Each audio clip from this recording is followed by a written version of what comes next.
신경은 이제 다음번 1시간 정도만 남아 있습니다.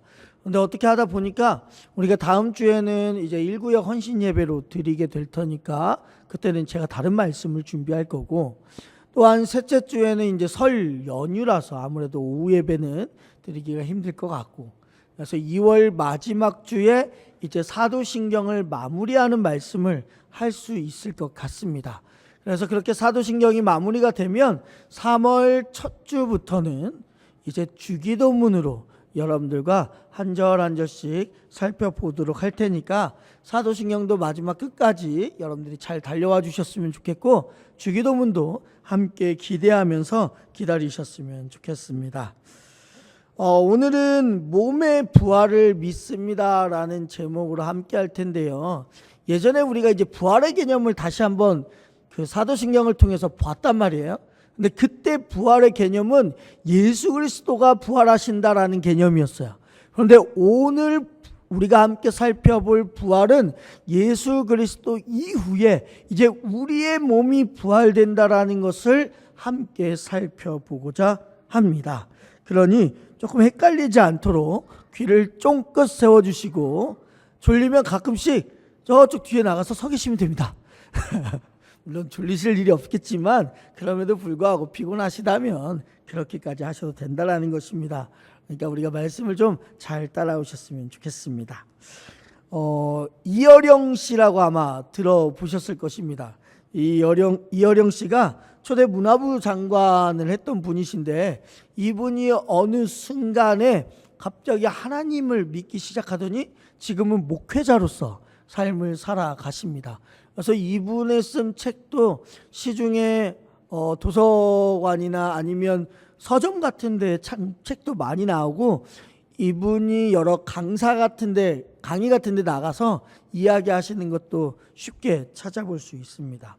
이 이어령 씨가 쓴 책 중에 마지막 수업이라는 책이 있습니다. 이어령 교수가 그토록 사랑했던 딸 미나 씨를 먼저 보낸 다음에 이 책을 쓰고 있는 거거든요. 근데 이 책의 내용에 보면 이러한 글이 쓰여져 있습니다. 딸을 먼저 저 세상으로 보내고 나니 가장 아쉬운 게 뭔 줄 아나? 살아있을 때 그 말을 해줄 걸이라는 거야. 그때 미안하다고 할 걸, 그때 고맙다고 할 걸. 지금도 보면 눈물이 핑 도는 것은 죽음이나 슬픔 때문이 아니라네. 그때 그 말을 못해서 그런 거야. 그 생각을 하면 눈물이 참 많이 흘러. 그래서 너희들도 아버지한테 이 말은 꼭 해야지 싶은 게 있다면 빨리 해야 돼. 지금 해야지 죽고 나서 그 말을 생각하면 니들도 자꾸 울어 라는 말이 이 책 속에 들어가 있습니다. 즉 이 이어령 씨는 생전에 딸이 살아있을 때 잘해주지 못한 것, 표현하지 못한 것들이 큰 후회로 밀려온다라는 것을 이 글귀를 통해 이야기해 준 것이겠죠. 어쩌면 우리 인생에서 가장 슬픈 순간이 죽음을 만날 때가 아닐까라고 생각을 합니다. 여러분들은 자녀라든지 부모라든지 가족이나 지인들의 마지막 장면을 목도하신 적이 있으실지 모르겠습니다. 병원에서 호흡기를 떼고 심전도 기계가 뚜 하고 소리내는 그 순간을 혹시 본 적이 있으십니까? 저는 아직까지 저희 가족이 뭐 그렇게 상황을 당했다거나 해본 적은 없는데, 이제 장례식을 많이 다니다 보다 보니까 아무래도 죽음 직전에 가서 이 심전도 기계의 그 소리를 들어본 적이 꽤나 있습니다. 아, 사람이라는 게 이렇게 쉽게 떠나가는구나 라는 생각들을 참 많이 하게 됩니다. 죽음의 순간은 너무나도 슬프죠. 중요한 것은 근데 어떤 사람도 이 슬픈 죽음의 순간을 벗어날 수가 없다라는 것입니다. 그렇다면 왜 죽음이 우리에게 찾아왔을까? 우리가 지난번에 한번 이야기했는데 우리 죄의 결과로서 우리에게 죽음이 왔다고 말씀드렸습니다. 죽음 앞에서는 예외가 없습니다. 아무리 좋은 것을 먹고 운동을 많이 하고 건강검진을 꾸준히 잘 받아도 조금 더 오래 살 뿐이지 죽음이라는 것은 우리에게 피할 수가 없는 것입니다. 그렇다면 죽음의 순간에 과연 우리에게 어떠한 일이 발생할 것이냐, 이걸 우리가 생각해 볼 필요가 있단 말이에요. 그래서 우리가 함께 하나하나씩 볼 텐데, 첫 번째 죽음의 순간에 어떠한 일이 발생하냐면 영혼과 육체가 분리가 된다는 거예요. 사람이라는 존재는요, 영혼과 육체로 구성이 되어 있습니다. 그래서 그 영혼과 육체가 둘이 통일체를 이루고 있죠. 그러나 죽는 그 순간에는요, 그 영혼과 육이 분리가 됩니다. 죽음으로 인해서 분리된 육체는 어떻게 돼요? 썩어서 흙으로 돌아가게 되고, 모든 육체는 그렇게 다 썩게 되는 것이죠. 시신을 매장하든지 화장하든지 모든 육체는 다 썩어서 없어지게 됩니다. 성경은 그래서 죽음 이후에 우리의 육체와 영혼에 대해서 이렇게 설명하는데, 전도서 12장 7절 함께 읽겠습니다. 흙은 여전히 땅으로 돌아가고, 아멘. 자, 육체는 다 썩어 없어지는데 방금 읽은 말씀에서 우리의 영혼은 어떻게 된다고요? 하나님께로 간다라는 거예요. 하나님께로. 우리 성도들이 죽으면 천사들의 인도함을 따라서 바울이 말한 셋째 하늘, 또 주님의 표현에 의하면 낙원, 이것들을 총칭으로 말하자면 천국으로 우리는 가게 됩니다. 그리고 거기에서 영혼은 하나님과 함께 한다는 것이죠.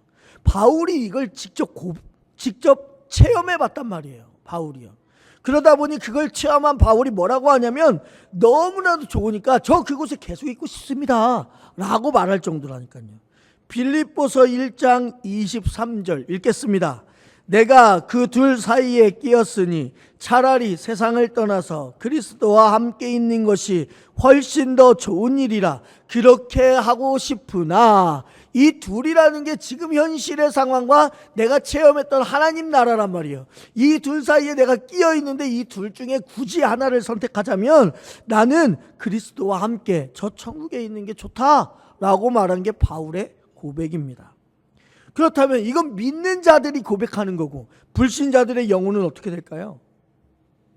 우리가 지난번에 한번 요한계시록 다룰 때 한번 봤겠지만, 불신자들은요, 음부, 즉 지옥으로 가서 고통을 받을 수밖에 없습니다. 아유, 목사님 시대가 어느 때인데 지옥 얘기하십니까? 우리 성경에 나와 있는 걸 믿어야 되잖아요. 그죠? 성경에서는 분명히 이야기하고 있어요. 지옥으로 가서 고통받게 된다고요. 성경에서 이 부분을 아주 명확하게 말해주고 있는데, 복음서에 보면 부자와 나사로에 대한 이야기가 나옵니다. 불신자의 죽음 이후에 그 영혼이 어떠한 고통 가운데 있냐고 말을 하냐면, 누가복음 16장 24절 읽겠습니다.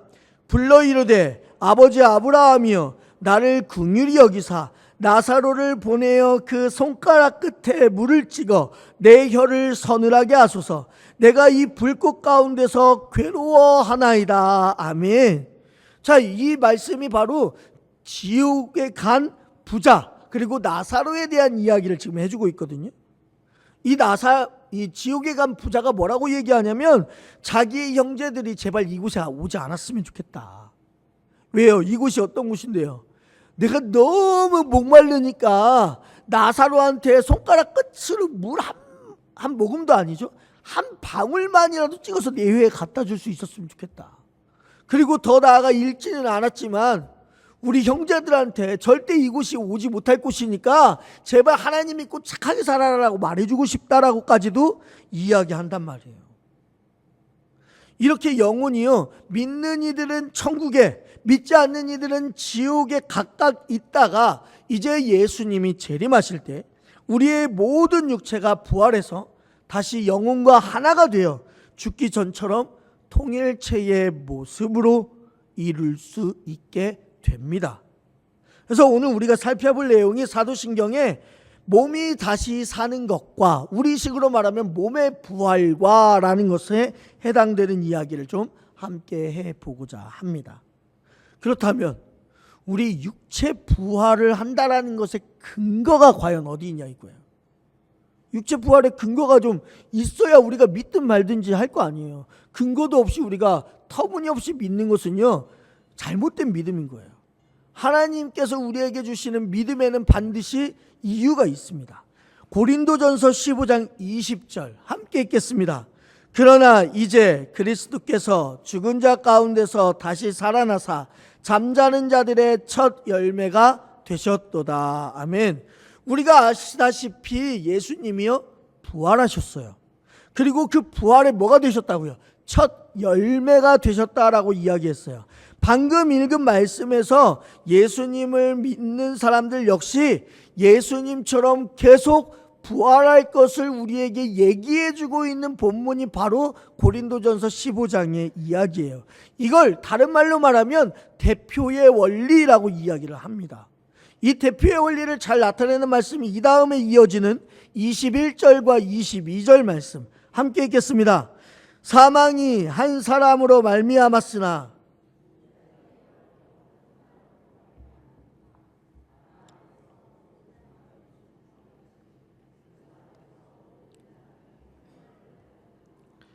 자, 우리가 앞서 들었다시피 우리의 인류의 조상이자 인류를 대표하는 아담이 죄를 지어서 온 인류가 죄인이 되었다라고 말씀드리지 않았습니까? 그런데 이것을 우리는 원죄라고 이야기를 했단 말이에요. 그리고 이제는 새로운 인류의 대표로 누가 오신 거예요? 예수님이 오셨다고요. 그래서 인류를 대표해 부활하셔서 온 인류의 운명을, 죽을 수밖에 없는 운명을 이제는요 예수님이 삶으로 바꿔놓으셨단 말이에요. 그래서 우리는 그분의 구원의 유전자적인 영향으로 말미암아 예수님을 믿으면 다 부활에 참여해서 영원한 생명을 얻게 된다는 게 성경의 이야기란 말이에요. 즉 십자가에서 죽으시고 3일 만에 부활하신 예수님이 바로 우리 육체 부활의 근거 자체가 되신다라는 거고, 주님은 우리도 부활할 것을 말씀하고 계신단 말이에요. 성경 곳곳에 우리도 함께 부활한다라는 얘기를 얼마나 많이 하셨는지 몰라요. 그런데 중요한 게 있어요. 중요한 게 뭐가 있냐? 이 육체의 부활이요 믿는 자들만 해당하는 것이 아니라는 거예요. 믿지 않는 자들을 포함해서 모두 다 부활을 해요. 사도행전 24장 15절 읽겠습니다. 그들이 기다리는 바 하나님께 향한 소망을 나도 가졌으니 곧 의인과 악인의 부활이 있으리라 함이니이다. 아멘. 여기에서 말하는 의인은 하나님을 믿는 사람들이에요. 악인은요 하나님을 믿지 않는 사람들이에요. 근데 둘 다 어떻게 하는 거예요? 둘 다 부활한단 말이에요. 나는 예수님 믿으니까 나만 부활해, 이게 아니에요. 예수 안 믿는 사람들도 부활을 해요. 그렇다면 믿지 않는 사람들이 과연 어떠한 모습으로 부활을 할까? 아마도 죽을 때 그 처참했던 모습이 아닐까 생각해요. 왜 그러냐면 죄사함을 받지 못한 그 모습 그대로 부활하게 될 터인데, 그다지 좋지 않은 모습 또는 온전하지 못한 모습일 거 아니겠어요? 우리가 온전하게 부활한다는 것은 예수 그리스도 안에서 우리의 죄사함을 받은 육체이기 때문에 온전하게 부활할 수가 있는 거예요. 그런데 그 죄사함을 받지 않는 몸은요 온전하게 부활을 가질 수가 없단 말이에요. 그리고 둘 다 부활해서 어떤 일들이 벌어지냐? 심판주 앞에 이제 심판을 받게 되는 것이죠.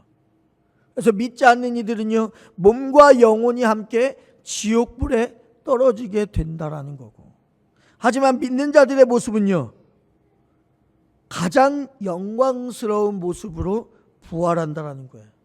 그래서 영과 육이 합쳐져서 하나님이 우리에게 말씀하신 그 새 하늘과 새 땅, 즉 천국에서 영원히 함께 살게 되는 게 믿음의 사람들이에요.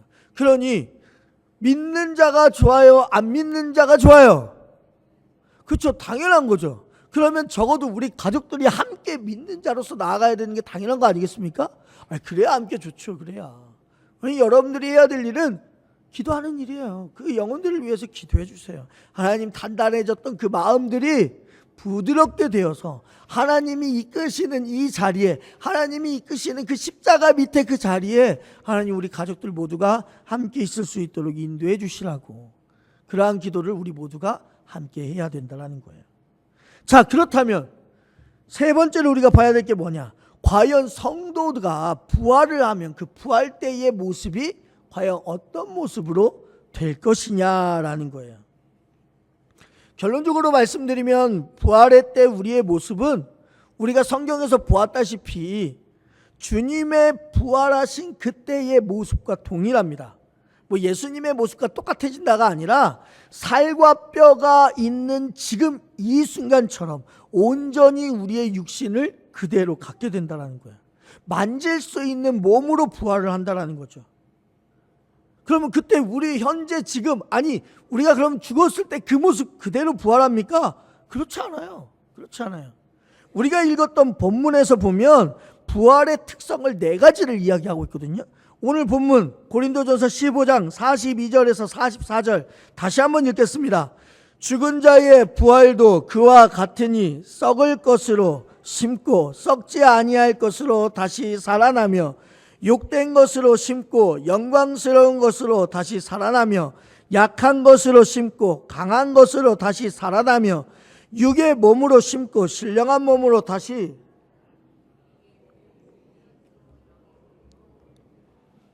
아멘. 자, 우리 말씀 읽으면서 노란색 있는 부분들을 잘 보셨죠? 그게 지금 화면에 나오는 4가지의 부활체로 우리가 이 세상 가운데 나타난다는 거예요. 첫 번째가 뭐예요? 썩지 아니할 몸. 자, 좀 전에 제가 말씀드렸죠. 누구나 죽게 되면 그 시체는 어떻게 돼요? 썩어요. 그건 당연한 거예요. 매장을 하건 화장을 하건 결국 다 없어지게 되는 게 우리의 육체란 말이에요. 그런데 부활한 몸은 절대 어떻게 된다고요? 썩어지지 않는다고요. 없어지지 않는 몸이 되는 거예요. 왜 없어지지 않냐? 우리의 영혼이 썩지 않을 건데 어떻게 몸이 썩어질 수 있겠냐 이거예요. 우리의 육체는 어떻게 된다고요? 하나님 품으로 돌아간다고 말씀드렸죠. 그 영혼이 썩지 않는 이상은 우리의 육체도 썩지 않게 된다는 게 오늘 본문의 말씀이고, 또한 2번째는 영광스러운 몸으로 변한다는 거예요. 이 세상에서의 우리의 몸은 욕된 몸이라고 하거든요. 죄로 물들어져 있는 육신이란 말이에요. 죄로. 이러한 육신에 하나님이 주신 영광이라는 게 임하게 되는 거예요. 마치 변화산에서의 예수님의 모습처럼 그렇게 영광스럽게 변화된단 말이죠. 들어가세요. 그래서 어떻게 되냐? 몸에 주름도 없고 장애도 없고 아픔도 없는 몸 상태가 바로 우리 부활 때의 모습이란 말이에요. 우리 교회 성도님들의 신방을 한 번씩 가면, 우리 교회뿐만 아니라 우리 한국교회 모든 성도님들의 신방 가면 연세 지긋하신 성도님들의 집에 가면 꼭 있는 게 있어요. 뭐가 있냐? 젊었을 때 사진들이 꼭 걸려 있습니다. 그 젊었을 때 사진들을 보면 다들 한 인물들 하셨어요. 그죠? 다들 장동건이고 다들 김희선 씨와 같이 정말 멋있고 아름다우신 분들이 바로 여러분들의 젊었을 때 아니겠습니까? 그런데 부활 후에 어떻게 변하냐? 남자분들은요, 장동건 씨 이상의 외모를 갖게 될 것이고, 그러면 아멘 하고 나올 줄 알았는데 자, 여자분들은 김희선 씨 이상의 외모를 갖게 된다니까요. 네, 우리 전도사님만 그렇게 아멘 하면 안 되는데. 자, 인간이 가질 수 있는 가장 완벽한 신체의 모습, 그것보다 더 완벽한 모습으로 우리가 부활 후에는 변하게 된다니까요. 그래서 부활 후에는요, 우스갯소리로 성형외과가 다 망하게 된다는 거예요. 왜요? 고칠 필요가 없이 완전 완벽한 몸과 완벽한 외모를 가지게 될 텐데 성형외과가 장사가 되겠냐고요. 안 된다는 거예요. 그 정도로 우리가 부활을 하게 되면 영광스러운 몸을 갖게 된다는 거예요. 그리고 3번째, 우리에게 부활하게 되면 임하는 몸이 바로 강한 몸이에요. 우리가 알다시피 우리의 육체가 얼마나 약합니까? 사람마다 육신에 약점이 있어요. 혹시 완벽한 건강을 가지고 계신 분이 있으십니까? 신하루 씨, 앞에 나와서 얘기할래요? 진짜 나오지 말고 빨리 들어가세요. 자, 우리는 모두 다 약한 몸을 가지고 있단 말이에요. 그래서 돌뿌리에 걸려서 넘어지기만 해도 뭐 하나가 부러지고 크게 다치고 수술해야 되는 그러한 일들이 우리에게 허다하단 말이에요. 사람마다 이렇듯 육신의 약점이 있어요. 아무리 강한 몸을 가진 사람이다 해도 나이가 들면 몸 약해지잖아요. 여러분 생각해 보세요. 여러분들 지금 인생 살아가시는 게 어떤 분들이 이렇게 얘기하더라고요. 내가 약으로 버티고 있다고. 그렇죠? 우리의 몸이 그 정도로 약해졌다라는 거예요. 우리의 겉사람은 늙을 수밖에 없어요. 그런데 우리가 부활하게 되면 우리가 어떻게 되냐? 우리의 모든 육체는요, 건강해지고 강해지는 몸으로 변한다라는 거예요. 그래서 요한계시록 21장에 보면 이렇게 써 있어요. 새하늘과 새 땅에서는요, 어떻게 되냐?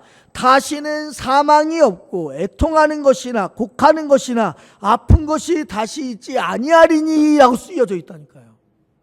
그러니까 천국에서의 몸이 그렇게 변화되니 천국 갔다 와서 우리가 부활한 모습도요, 당연히 아픈 것이나 곡하는 것이나 이러한 것들이 전혀 없어지게 된다는 거예요. 제가 대학원 다니면서 같이 공부하신, 지금 이제 목사님이시니까, 지금 목사님 중에 그 소아마비로 인해서 늘 신체적인 컴플렉스가 있으신 목사님이 계십니다. 하루는 수업 시간에 이런 발표를 하셨어요. 자신은 늘 부활을 소망하면서 살아간다는 거예요. 그 부활을 소망하면서 살아가는 이유는 그거예요. 부활하면요, 본인이 가지고 있는 이 소아마비라는 장애가 완전히 사라지기 때문에. 그러니 그 부활을 본인이 갈망할 수밖에 없다라는 것을 많은 학생들 앞에서 이야기하시는 걸 들었던 적이 있습니다. 그렇듯 우리도 그 부활의 몸을 갈망할 필요가 있는 거예요.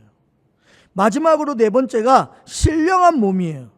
우리가 지금 이 세상에서 경험하는 몸은 아까 전에도 이야기했지만 육의 몸이라고 합니다. 예수님을 믿어도 육체적으로 죄를 지을 수밖에 없는 가능성이 큰 몸, 그게 바로 우리 몸뚱아리 아니겠어요? 실제로 이 몸으로 죄를 너무나도 많이 지어요. 여러분, 신앙인으로서 언제가 가장 비참할까 생각해 보면 아마 이때가 아닐까. 우리가 지금 이 순간에도 은혜 받으면서 주님께 아멘하고 기도하면서 나아가는데 교회 문 밖을 열고 나가자마자 내 입술로 남을 욕할 때, 그렇죠? 그때가 얼마나 비참해요. 힘껏 그렇게 하나님의 은혜를 구해서 받았는데 나가자마자 그렇게 하나님의 은혜를 버리는 일들이 우리에게 있으니 얼마나 비참하겠냐고요. 이 땅에서의 육신은 온전하지 못해요.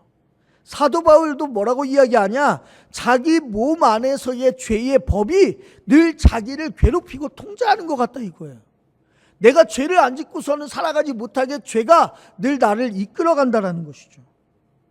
그런데 부활을 경험한 이후에는 무슨 일이 생기냐? 우리의 육체가 신령해지는 거예요. 신령해진다는 말을 다른 말로 말하면 성령님께서 우리의 육체를 완벽하게 통제해 주신다는 거예요.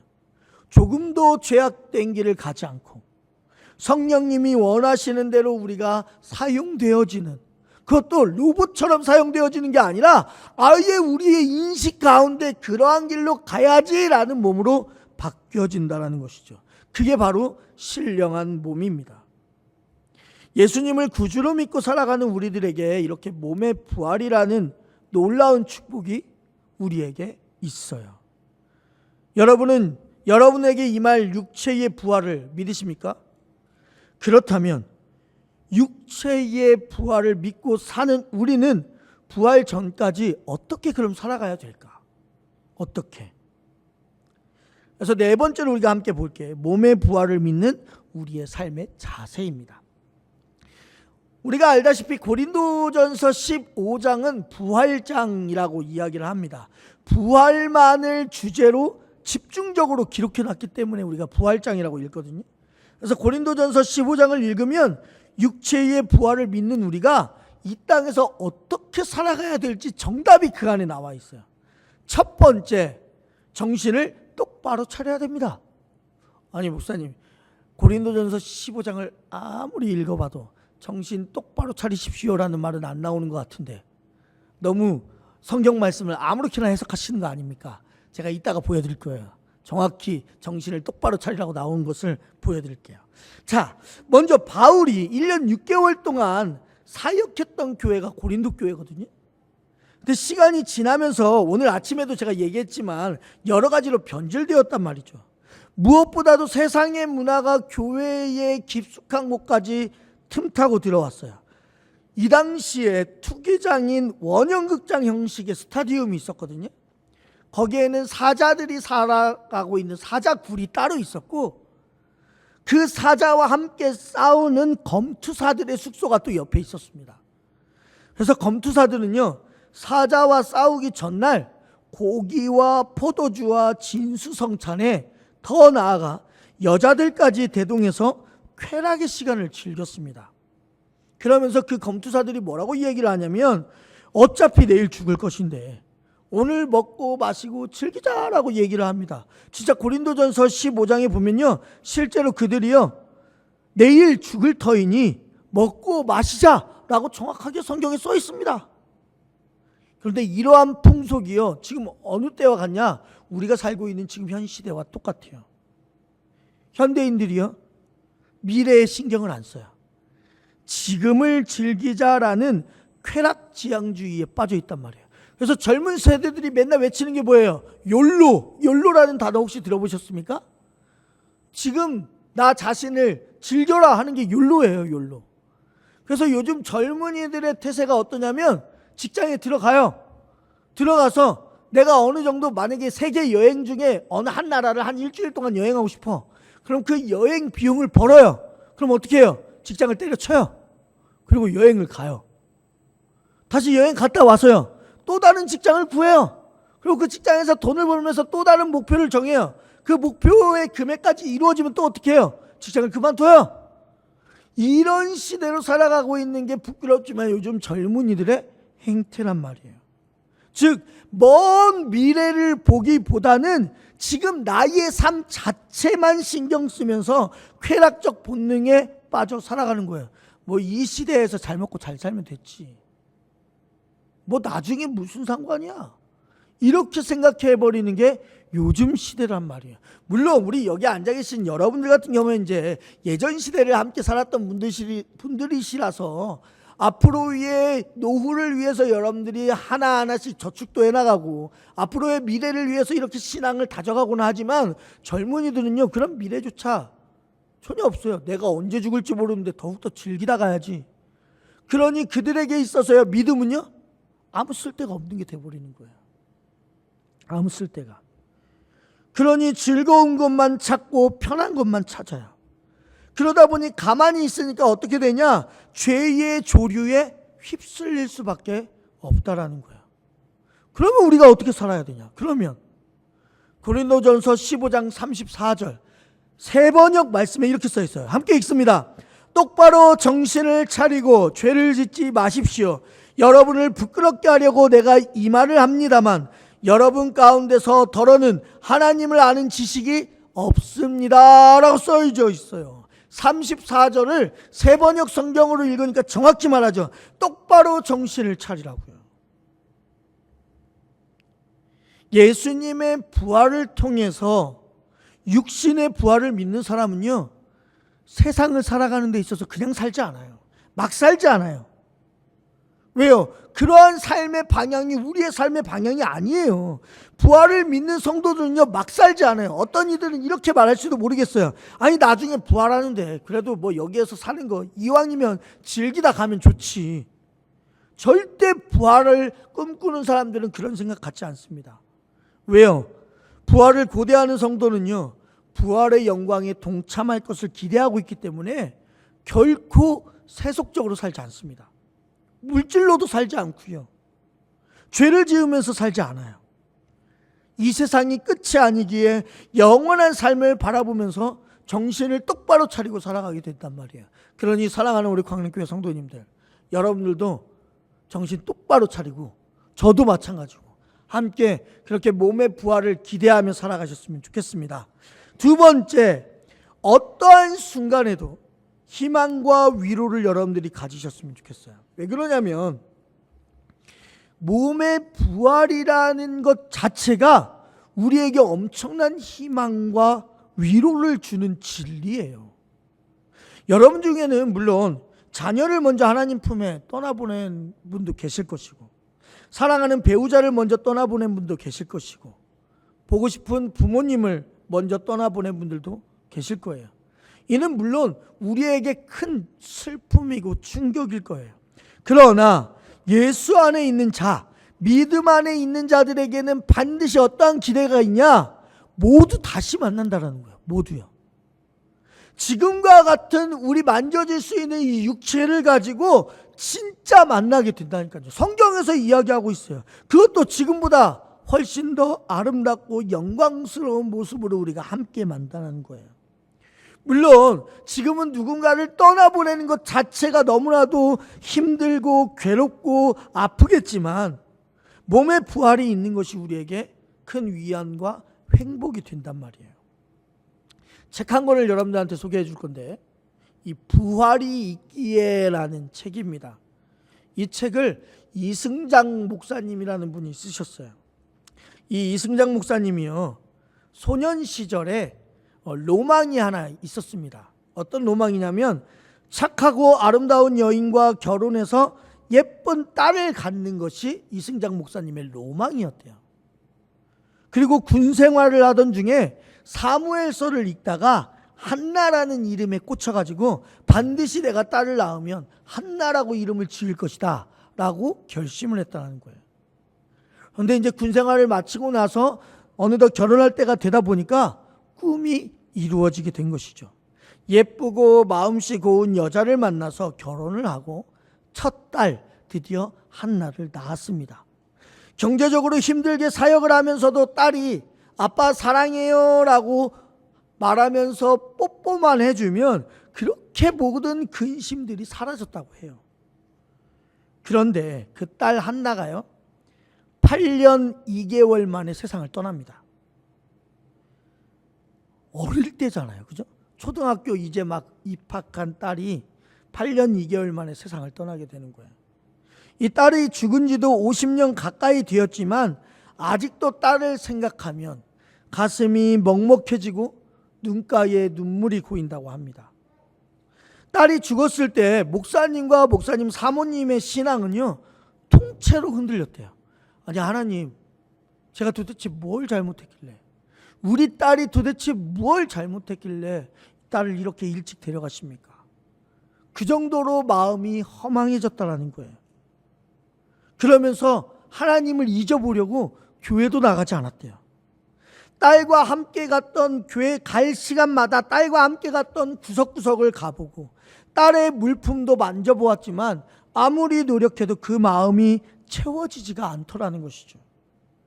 그러다가 어느 날 본인에게 고린도전서 15장을 묵상할 기회가 있었다고 해요. 그 고린도전서 15장을 읽으며 깨달았던 게 뭐냐? 그 말씀 가운데 자기에게 치유가 임했다라는 것이죠. 부활이요 생명이신 우리 주님은 우리를 그냥 내버려 두시지 않는구나. 사망의 음침한 골짜기를 다닌다 할지라도 결국 우리에게 부활의 은혜를 체험하게 하시는구나라는 것을 깨닫게 되었다고 해요. 그래서 고린도전서 15장 이 부활장이 이 목사님의 실존으로 체험이 되니까 모든 어려웠던 마음, 딸을 떠나고 나서 허망했던 그 모든 마음들이 사라졌대요. 이승장 목사님과 사모님은요, 주님의 재림 때에 부활해서 그토록 사랑했던 딸 한나를 만날 수 있다는 사실이 지금 두 분에게는 가장 큰 위로가 된다라고 이야기하는 책이 바로 이 부활이 있기에라는 책입니다. 사랑하는 우리 광림교회 성도님들, 몸의 부활이요, 몸의 부활을 믿는 자들에게는 이렇게 놀라운 소망이 우리에게 있어요. 우리도 물론 우리의 육신은 죽을 수 있어요. 썩어지겠죠.